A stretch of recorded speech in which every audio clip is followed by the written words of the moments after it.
This is Nick with Build Brothers Roofing at 9629 St. George. Started my digital inspection.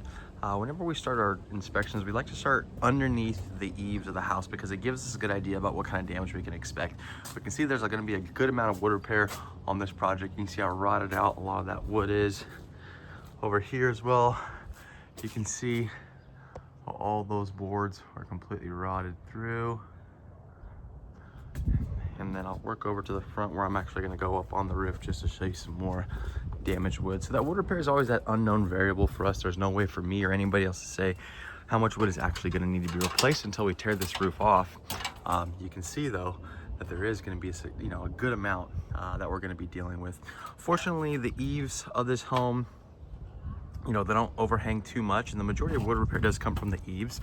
But there will be some wood replacement on this project, and the homeowner needs to be aware of it. So here we have a 3-tab asphalt shingle roof. We've got some whirlybirds on this roof. They're acting as the exhaust ventilation. We have one. And then we've got some repairs that are done. So I'm going to point a few things out just right off the bat that I noticed. One, you can see all the sealant around all the penetrations is completely worn through. Water and moisture is going to be coming down these pipes every time it rains. You can see all the cracks in that mastic. Some of the repairs. You can also see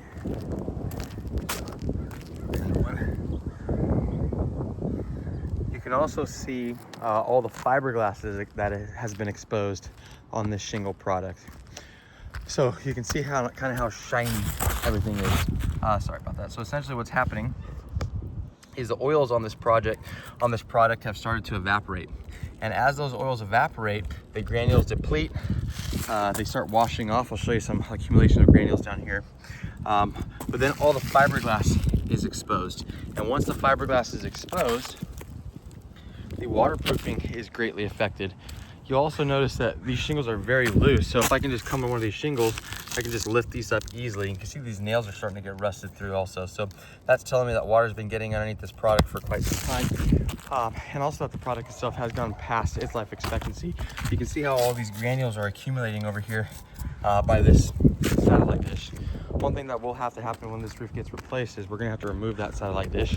If it's still being used, then the provider is going to have to come back out and reinstall it. And what I'm going to tell this homeowner is to not have them installed on the roof, but instead have them installed on one of the fascia boards. We don't want any penetrations on this roof. The other part of this roof I want to point out is we have this flat section over here. We've got a shingle product that was installed on this flat roof. Shingles are not meant for flat roofs. There's a reason why there are all kinds of repairs. You can see a big dip right there. When water sits on a shingle roof, it's gonna leak. It's gonna get into the roof itself. So what I want to do is tear that off. We'll just go with the torch down roof over that section, which is a flat roofing material. We'll use a torch down modified bitumen material.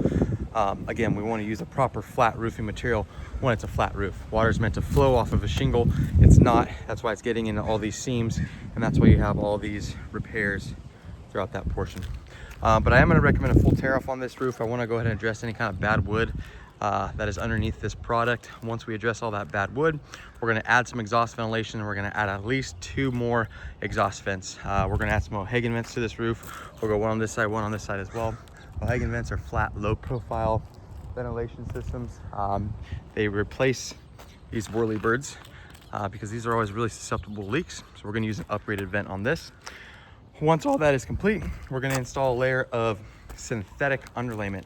So the synthetic underlayment is part of the 50-year roofing system warranty that you get from Owens Corning. We're an Owens Corning preferred contractor.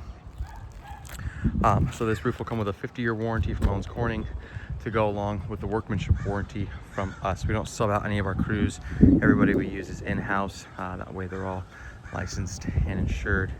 But yes, in my professional opinion, this roof does need to be replaced. After that synthetic underlayment is installed, we're going to go ahead and install the new architectural shingle, and this roof should last for another 30 to 35 years at the minimum. That's it for my inspection.